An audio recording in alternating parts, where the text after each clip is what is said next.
Le roi Charles vient donc de conférer à la princesse Anne le titre de régente royale, ou du moins c'est ainsi que cela est présenté. Et la façon dont toute cette affaire a été gérée est bien plus étrange que ce que l'on en dit. Le palais l'a, en quelque sorte, repositionné comme pilier de la monarchie en cas d'urgence grâce à une modification législative intervenue discrètement en 2022, mais la véritable portée de cette décision n'apparaît clairement que maintenant, en raison de la santé du roi. Et lorsqu'on compare les déclarations et les faits, la chronologie ne correspond pas à ce que les gros titres laissent entendre. Il ne s'agissait pas d'une annonce fracassante, mais d'un simple ajustement législatif que la plupart des gens ont ignoré jusqu'à ce qu'il devienne soudainement la décision la plus importante de son règne. Avant d'entrer dans les détails, si vous appréciez les analyses approfondies de la famille royale, abonnez-vous à Crown Watch. Cela soutient vraiment la chaîne et nous permet de traiter ces sujets avant qu'ils ne fassent la une. Ce qui rend cette affaire si intéressante, c'est que les médias traditionnels la qualifient sans cesse de décision choquante, alors que les bases juridiques étaient en place depuis des années. En vertu de la loi de 2022 sur les conseillers d'État, le roi Charles a officiellement ajouté la princesse Anne et le prince Edward à la liste des personnes qui peuvent légalement agir en son nom lorsqu'il est malade ou à l'étranger. Sur le papier, cela ressemble à de la simple paperasserie administrative. On voit un titre sur les conseillers d'État et on passe à autre chose, car cela évoque des formalités parlementaires, mais en y regardant de plus près, c'est tout sauf routinier. Les conseillers d'État sont les personnes qui peuvent remplacer le monarque pendant ces périodes d'indisponibilité, que ce soit pour une visite d'État à l'étranger ou une intervention médicale l'empêchant d'exercer ses fonctions pendant quelques jours. La loi de régence de 1937 stipulait initialement que le conjoint du monarque et les 4 premiers adultes dans l'ordre de succession pouvaient être appelés à le faire. Ainsi, après l'accession au trône du roi Charles, cette liste comprenait techniquement la reine Camilla, le prince William, le prince Harry, le prince Andrew et la princesse Béatrice. 2 de ces personnes ne sont plus des membres actifs de la famille royale, et l'une d'elles est le prince Andrew, ce qui pose un problème constitutionnel complexe que le palais préférait éviter. Le projet de loi a donc été adopté en urgence par le Parlement pour résoudre ce qui devenait un embarras juridique.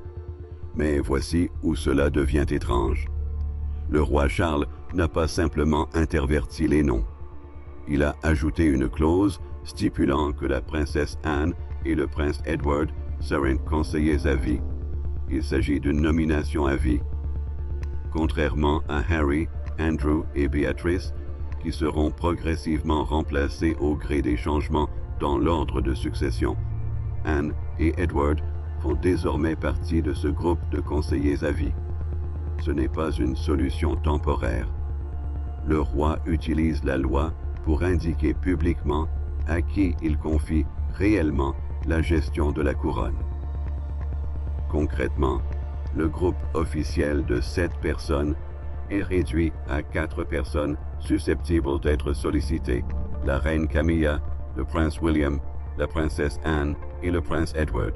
Camilla est l'épouse, William est l'héritier, mais Anne est celle qui se distingue car elle n'a aucun droit personnel sur le trône. Elle ne sera jamais reine. Elle n'est pas mariée au roi. Elle n'élève pas un futur monarque. Elle est simplement la personne qui, depuis 50 ans, prouve qu'elle est toujours présente et qu'elle accomplit sa mission sans se mettre en avant. C'est exactement le genre de personne qu'il faut comme garant de la souveraineté, et le roi le savait pertinemment. Pour comprendre l'importance de tout cela, il faut maintenant comprendre ce que représente précisément l'encadré rouge. Cela ressemble à un bagage en cuir bordeaux, mais au sein du système britannique, c'est le centre névralgique du pouvoir d'État. Chaque jour, De hauts fonctionnaires et des ministres préparent des notes de synthèse, des résumés de renseignements, des décrets législatifs et des documents d'État qui requièrent l'attention du monarque. Ces documents sont placés dans une boîte d'expédition rouge et envoyés au roi pour examen, même lorsque le roi est à l'étranger ou confronté à des problèmes de santé. Le flux de ces boîtes ne s'interrompt pas. L'administration continue de fonctionner. Les conseillers d'État sont autorisés à exercer des fonctions spécifiques, notamment la participation aux réunions du conseil privé, la signature de document courants et la réception des lettres de créance des nouveaux ambassadeurs. La princesse Anne a désormais l'autorité légale pour accomplir tout cela. En clair, lorsque le roi est indisponible, elle peut participer aux décisions constitutionnelles et signer les documents qui assurent le fonctionnement de l'État britannique. Elle peut assister aux séances du conseil privé. Elle peut recevoir les ambassadeurs. Elle peut en somme gouverner. Il ne s'agit pas d'une fonction cérémonielle. Il ne s'agit pas d'un titre symbolique. Il s'agit d'une véritable fonction royale exécutive, la capacité d'agir lorsque le roi ne le peut pas. Étant donné que le roi Charles lutte actuellement contre le cancer et suit un traitement exigeant, cette mesure n'est pas purement théorique, mais bien opérationnelle. Certaines fonctions constitutionnelles essentielles ne peuvent être exercées par les conseillers d'État et restent l'apanage du roi.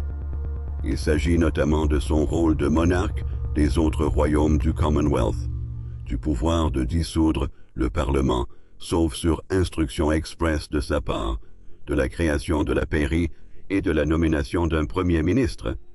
Mais, hormis ces attributions spécifiques, la gestion quotidienne d'une monarchie constitutionnelle peut désormais être assurée efficacement par la princesse Anne. Il s'agit d'un pouvoir réel extraordinaire, légalement confié à une femme qui a passé 50 ans à prouver qu'elle pouvait l'assumer. Et le moment de cette nomination n'est pas fortuit, c'est une suite logique. Derrière les grilles du palais, le roi Charles a mené un combat qui a profondément modifié le fonctionnement de la monarchie à l'avenir. Le 27 mars, le palais de Buckingham a annoncé que le roi Charles avait présenté une réaction indésirable à son traitement habituel contre le cancer et avait été hospitalisé.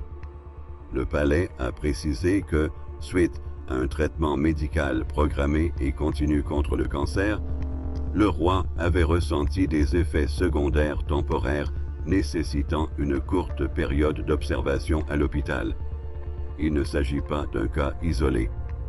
Depuis l'annonce de son cancer en février 2024, le roi a poursuivi son traitement tout en maintenant un rythme impressionnant de ses engagements publics. En 2025, il a effectué 535 engagements, un record depuis 2019, tout en suivant un traitement hebdomadaire contre le cancer.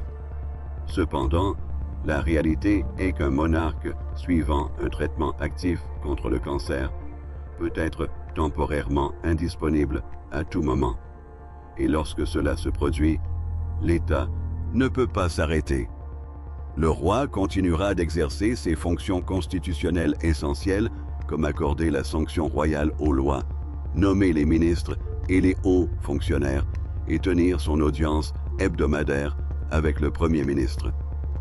Toutefois, son absence des apparitions publiques a déjà incité d'autres membres de la famille royale à prendre le relais, notamment la princesse Anne, la reine Camilla, le prince William, le prince Edward et Sophie.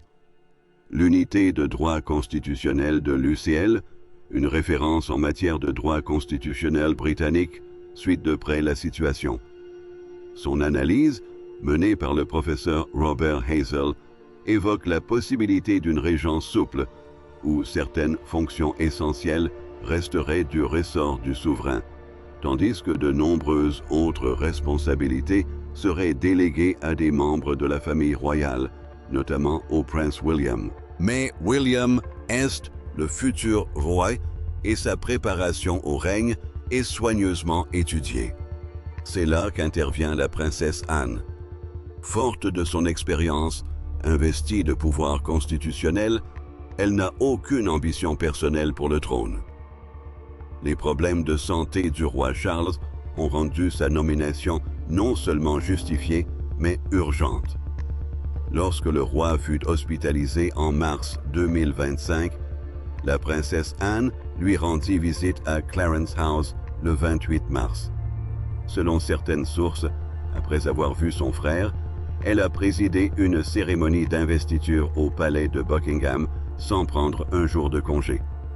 Elle est retournée directement de la chambre de son frère à ses fonctions.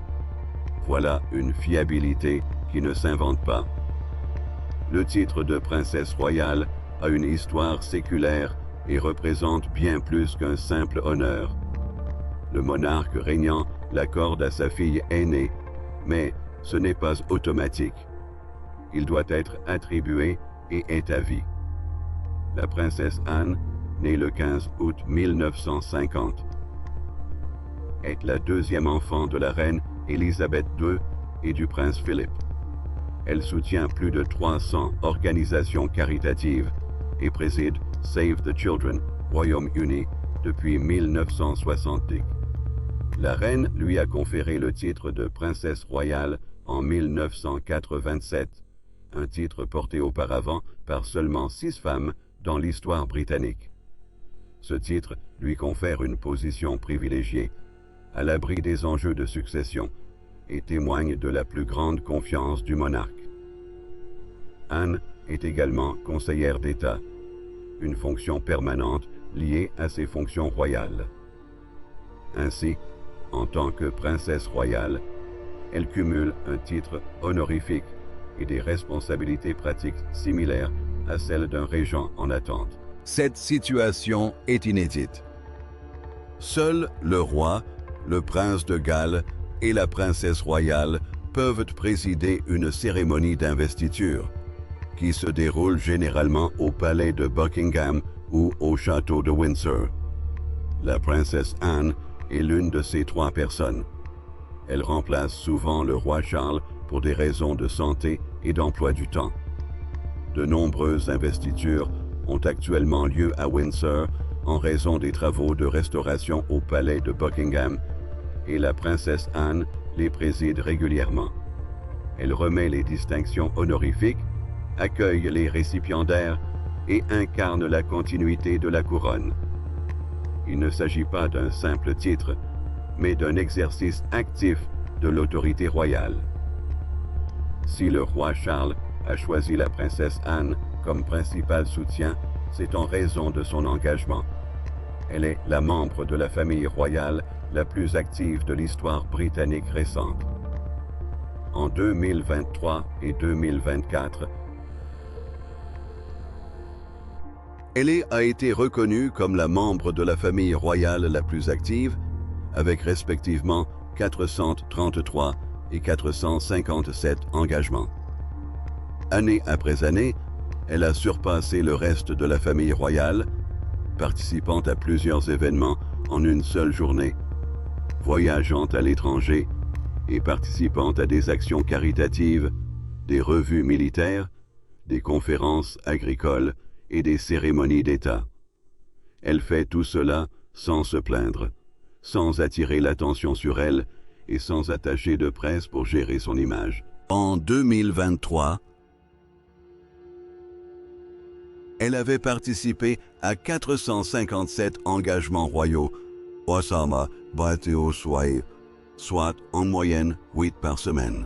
8 événements par semaine sans interruption, à un âge où la plupart des gens songent à lever le pied. En 2025, le roi Charles l'a finalement surpassé, mais d'une manière qui en dit long. Il a honoré 50 engagements de plus que la princesse Anne, qui a tout de même participé à 478 événements cette année-là. Bien qu'elle travaillât plus de jours que lui, elle avait moins d'engagements quotidiens, tandis que son agenda était beaucoup plus chargé. Malgré cela, elle a tout de même assuré 478 apparitions en une seule année. Et voici le plus frappant, Même après avoir perdu son titre de membre de la famille royale le plus occupé, elle n'a pas ralenti la cadence. Au contraire, elle l'a accélérée. Son nombre d'engagements en 2025 représentait une augmentation de 10% par rapport à ses 457 engagements de 2024. Le biographe Royal Dickey Arbiter l'a parfaitement décrite. Elle est d'une efficacité redoutable, enchaînant souvent plusieurs engagements dans la même journée. En 2026, elle a continué à travailler sans relâche. Elle a présidé la première cérémonie d'investiture de l'année au château de Windsor en janvier. Elle a fait une rare déclaration publique concernant son engagement auprès de Carers Trust, une association caritative venant en aide aux aidants familiaux non rémunérés, dont elle est la présidente et la marraine. Après avoir assisté au mariage de son fils, Peter Phillips, elle a repris le travail moins de 72 heures plus tard. Le palais a confirmé qu'elle avait présidé une cérémonie d'investiture seulement 3 jours après le mariage. Cette éthique professionnelle la rend indispensable à la couronne. Prenons maintenant du recul et considérons la situation dans son ensemble, car les actions du roi Charles concernant la princesse Anne ne se limitent pas aux gros titres d'aujourd'hui. Il s'agit d'un choix stratégique qui influencera la monarchie pour les années à venir. Actuellement, nous sommes loin d'avoir besoin de l'application intégrale des lois sur la régence qui permettent à d'autres membres de la famille royale d'intervenir si le monarque ne peut remplir ses fonctions. En cas de problème temporaire, 2 conseillers d'État ou plus prennent la relève pour une courte période. En cas de problème permanent, un régent est nommé. Le roi Charles s'est discrètement préparé à ces 2 éventualités. Il a utilisé la loi sur les conseils d'État pour redéfinir les rôles de la famille royale, écartant Harry et Andrew tout en confirmant la place d'Anne et d'Edward. Malgré son traitement contre le cancer, le roi a maintenu un emploi du temps chargé, accomplissant près d'un quart des engagements officiels prévus en 2025, notamment des visites à travers la Grande-Bretagne et des voyages en Italie, au Canada et en Pologne. En faisant preuve de sa propre force, il s'est également assuré que la monarchie bénéficie du soutien de tous, et non de lui seul. Il y a 5 ans, 15 membres de la famille royale étaient en fonction. Depuis le décès de la reine Elizabeth, le départ du prince Harry et de Meghan, la disgrâce du prince Andrew et la retraite de la princesse Alexandra, ce nombre est tombé à 10. Avec le vieillissement des ducs de Kent et de Gloucester, ce nombre pourrait bientôt tomber à 7. 7 personnes porteront alors tout le poids de l'image publique de la monarchie britannique. Parmi elles, la princesse Anne est aujourd'hui la personnalité non héritière la plus influente au sein de l'institution. Le roi Charles lui a conféré en privé le titre de princesse royale régente, renforçant ainsi la monarchie. Cette décision signifie qu'à sa mort et à l'accession au trône de William, une présence stable aura été assurée au cœur de la monarchie, celle d'Anne. Elle n'a jamais recherché la gloire ni suscité de polémique. Au contraire, elle a toujours été fiable et présente régulièrement pendant des décennies. Le roi Charles n'a pas seulement conféré un titre à sa sœur, il a posé des fondements solides pour la couronne avec Anne à sa tête. C'est là que ça devient étrange. Le palais n'annonce pas toujours les grands changements en grande pompe.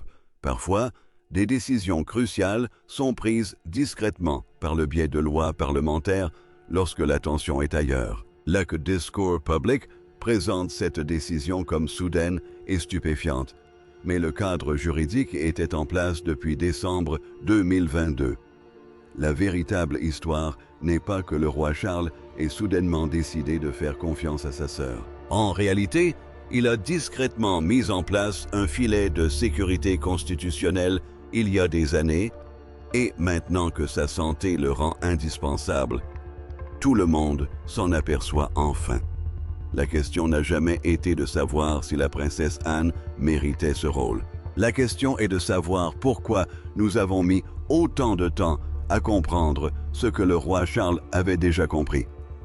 Mais il y a un autre aspect à cela, presque jamais abordé, qui concerne la différence entre autorité légale et influence pratique.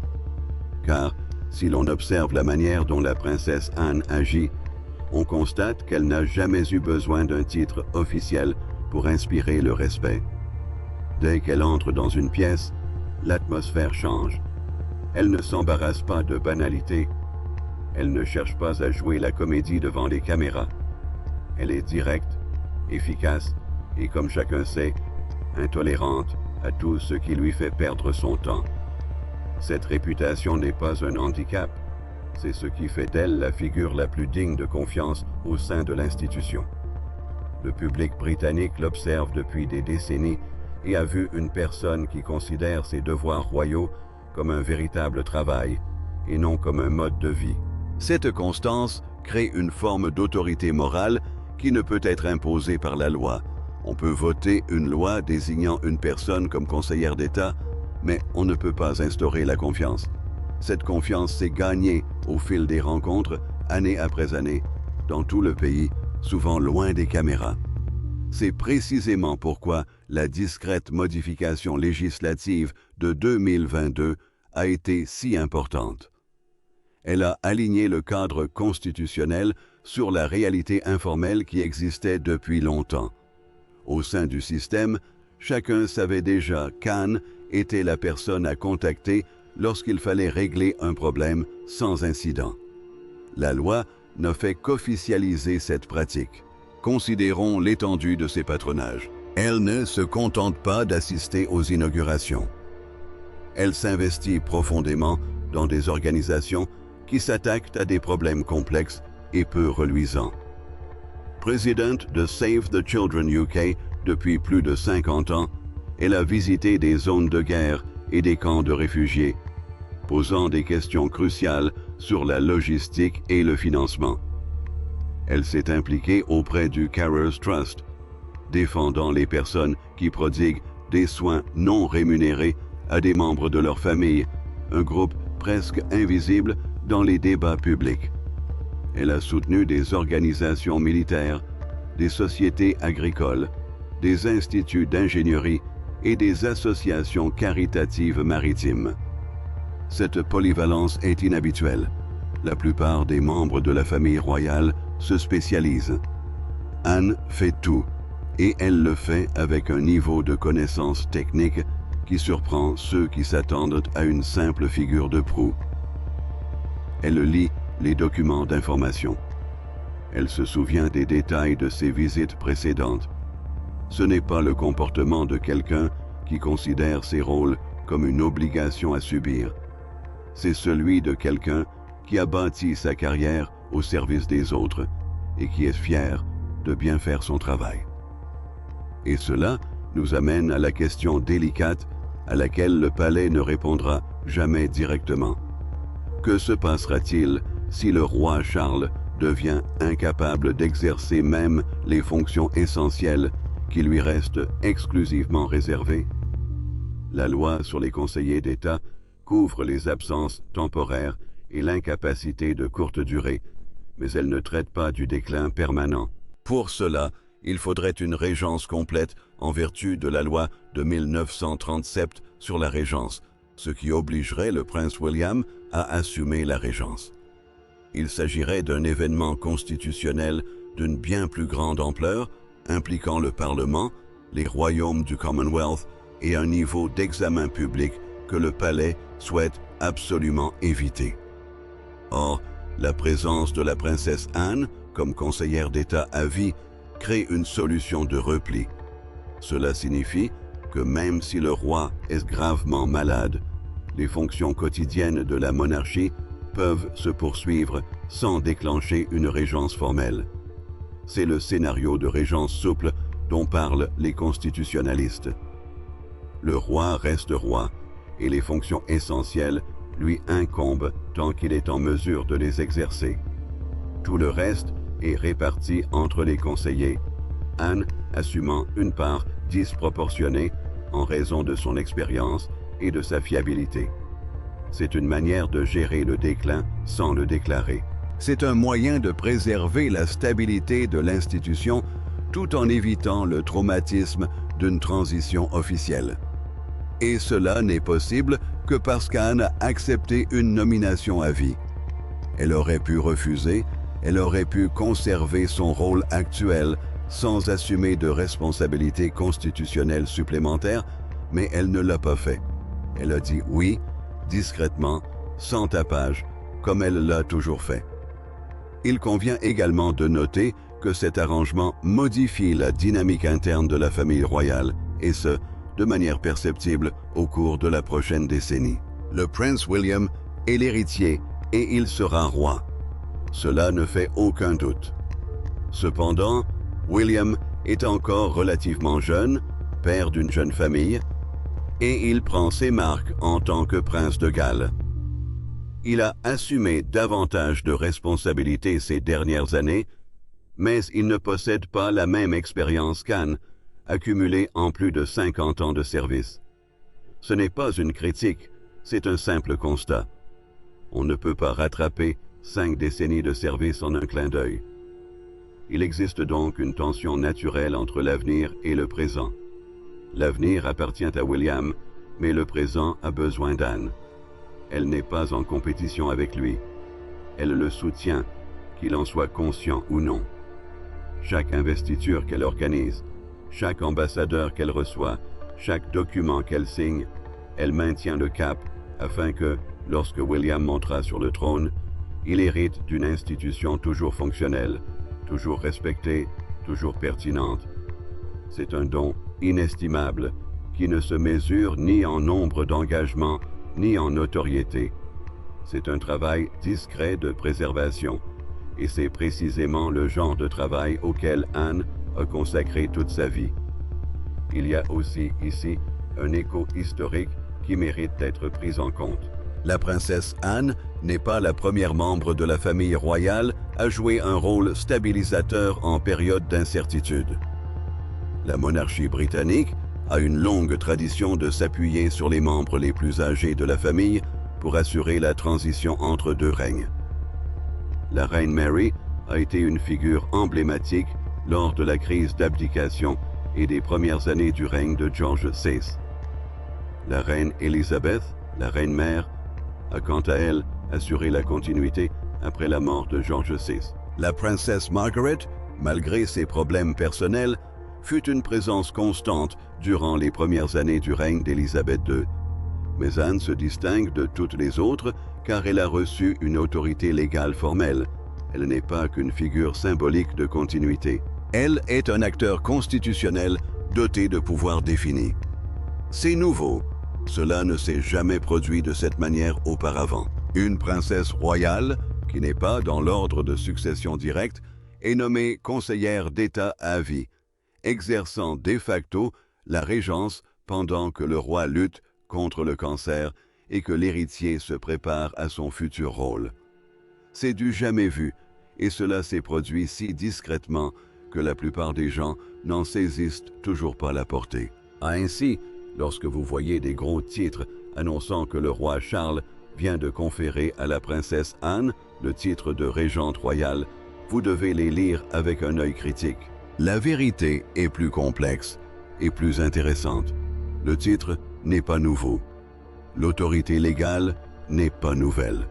Ce qui est nouveau, c'est la reconnaissance publique de l'existence et de l'importance de ce dispositif. Le palais se préparait à ce moment depuis des années et l'a fait de la manière la plus britannique qui soit, par un amendement législatif passé inaperçu, suivi d'années de mise en œuvre discrète, puis d'une lente diffusion d'apparitions publiques qui ont progressivement rendu la nouvelle réalité impossible à ignorer. Il n'y a eu ni conférence de presse, ni grande annonce, ni moment où le roi se serait tenu au balcon pour déclarer que sa sœur sauverait la monarchie. Il y a simplement eu une loi votée au Parlement, une signature sur un document et une femme qui a repris le travail. Voilà l'histoire. Voilà la vérité. Le roi Charles n'a pas soudainement décidé de faire confiance à la princesse Anne. Il lui a toujours fait confiance. Nous commençons seulement à nous en rendre compte, et c'est peut-être là le plus remarquable dans toute cette histoire. À une époque où chaque geste royal est scruté, chaque déclaration analysée, chaque tenue disséquée, la princesse Anne est parvenue à devenir la personnalité non héritière la plus influente de l'institution, sans jamais rechercher la notoriété. Elle est absente des réseaux sociaux. Elle accorde peu d'interviews. Elle ne cultive pas d'image personnelle. Elle arrive, fait son travail et rentre chez elle. Après 50 ans de service, elle a acquis une qualité inestimable qui ne s'achète pas, ne s'hérite pas et ne se décrète pas. La confiance absolue. Le roi le sait, le palais le sait, le Parlement le sait, et aujourd'hui, enfin le public commence à le comprendre. Le titre de régente royale, quelle que soit sa formulation, n'est qu'une reconnaissance formelle d'une réalité établie depuis très longtemps. La princesse Anne est le pilier de la monarchie britannique et c'est depuis des décennies. Seule une chose a changé.